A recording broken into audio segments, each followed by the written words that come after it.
கர்த்தருடைய பரிசுநாமத்துக்கு மகிமையுண்டாவது. இந்த தேவனும் நானும் என்ற நிகழ்ச்சியின் மூலமாக இந்த அதிகாலை உங்களை சந்திப்பதில் பெருமகிழ்ச்சி அடைகிறேன். வாசிக்க கேட்போம். யோவானுக்கு எழுதின புஸ்தகம் 3ஆம் அதிகாரம் 16ஆம் வசனம். நமக்கு எல்லாருக்கும் தெரிந்த வசனம். நீங்கள் கெட்டு போகாமல், கஷ்டப்படாமல், சஞ்சலப்படாமல் இருக்க இயேசு உங்களை தேடி வந்தார். கர்த்தரே உங்களை தேடி வரார். பார்ப்போம், அந்த வசனத்தை வாசிக்க கேட்போம். தேவன் தம்முடைய ஒரே பேரான குமாரனை விசுவாசிக்கிறவனோ அவன் கெட்டு போகாமல் நித்திய ஜீவனை அடையும்படிக்கு அவரை தந்தருளி இவ்வளவாய் உலகத்தில் அன்பு கூர்ந்தார்.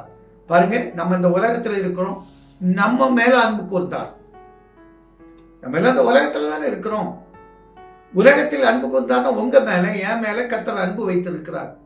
அப்புறம் எப்படி கெட்டு போக விடுவார்? கெட்டு போக விட மாட்டார். அவரை விசுவாசித்தா அவர் கெட்டு போகாமல் மகிழ்ச்சியான ஜீவிதத்தை கட்டளையிட அவர் நமக்கு உதவி செய்கிற கர்த்தர்.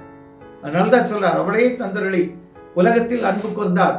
நம்ம எதை கேட்கிறோமோ ஆண்டவர் இயேசுவை இந்த உலகத்துல கொடுத்தது போலதான் ஆபிரகாம் பிள்ளையற்று இருந்தவன அவனுக்கு ஈசாக்கை கர்த்தர் கட்டளையிடவில்லையா?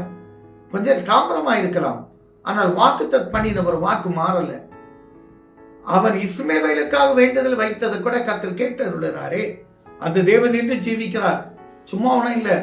ஆண்டவர் நம்ம கஷ்டப்படக்கூடாதுன்னு சொல்றதுக்காகவே யாத்ராகமத்தில் 13ஆம் அதிகாரம் 14ஆம் வசனத்துல இஸ்ரவேல் ஜனங்கள் பிரயாணப்பட்டு வரும்போது தடைப்படுத்தின அந்த செங்கடலை கர்த்தர் உடைத்தார். தடைகளை உடைத்தார். தடைகளை உடைக்கிறவர் முன்னால கடந்து போனார். ஆண்டவர் முன்னால போனதுனால்தான் செங்கடல் பிளந்தது. ஆண்டவர் தம்முடைய சேனையோடு கூட வந்ததால் தான் இஸ்ரவேல் ஜனங்கள் பாதுகாக்கப்பட்டாங்க. எகிப்தியர் சேனை அதம் பண்ணப்பட்டது. கர்த்தர் உங்களுக்காக யுத்தம் பண்ணுவார். அதனால்தான் அவருடைய குமாரனை நமக்கு கொடுத்தார். அவர் தானாய் வந்து உதவி செய்வார்னு சொன்னது. அதான் சமாரிய ஸ்திரியை தேடி கர்த்தர் போனார். இன்னைக்கெல்லாம் நாயின் ஒரு விதவையை தேடி தான் அவர் போற வழியில கர்த்தர் அந்த பையனை மீட்டு கொடுத்தார், ஜீவனோடு திருப்பி கொடுத்தார்.